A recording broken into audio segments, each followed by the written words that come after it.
J'ai vu passer une vidéo de Lolo la Provoque sur TikTok parlant de l'audition de Cyril Hanouna et d'un sujet qu'il n'aborde jamais, qu'il a décidé de jamais aborder. Et c'est Carl Zero qui en parle. Regardez la séquence, elle est très courte, vous allez voir. Elle est purement hallucinante, on en parle juste après. Ce même Cyril Hanouna a été entendu par une commission parlementaire et il a dit qu'il ne voulait pas parler. On lui a dit quel est le seul truc dont vous parlerez jamais à la télé. Il a dit la pédophilie. Thème que vous ne voulez pas aborder parce qu'il pourrait être sensible ou au contraire dangereux pour les téléspectateurs ou créer des problèmes ou des idées qui pourraient gêner. J'ai un sujet voilà que je ne traite jamais, je ne veux pas traiter de ce sujet parce que voilà je suis mal à l'aise et très très mal à l'aise comme tout le monde ici avec ce sujet, c'est la pédophilie, tous les thèmes comme ça, je ne traite pas, même quand il y a des grosses affaires, sachez-le, de faits divers, alors qu'on les traite tous, je refuse de traiter ce genre de sujet parce que, je sais pas, je n'y arrive pas. Il refuse de traiter ce genre de sujet parce qu'il n'y arrive pas.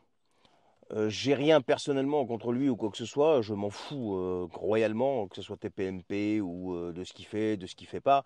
Mais ce que je veux dire, c'est de manière générale, il y a des gens qui souffrent de ça. Il y a des gens qui souffrent de ça et il y a des sales types qui exploitent ça. Et ça, c'est avéré, c'est pas moi qui l'invente, c'est avéré. Et il y a des sales types qu'on fout en prison et qui arrivent à avoir des gosses en prison. On leur permet de faire un gosse en prison et qui sont coupables de ça et de pire que ça. Et TPMP, une des émissions les plus regardées, si ce n'est pas la plus regardée, refuse de parler de ça. Pourquoi? Parce que M. Hanouna est mal à l'aise.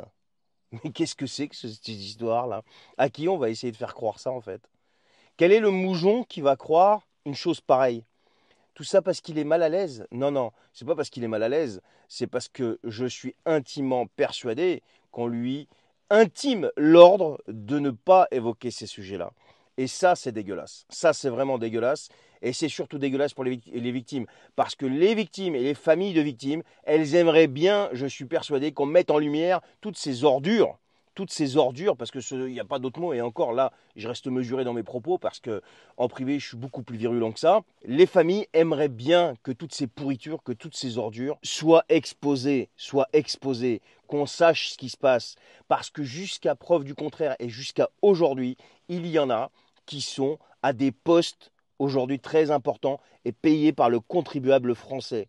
C'est pour vous dire l'importance de ce sujet et surtout, c'est une omerta complète sur ce sujet. Et c'est pas une histoire j'ai envie, j'ai pas envie, c'est parce qu'on t'interdit de le faire. C'est tout.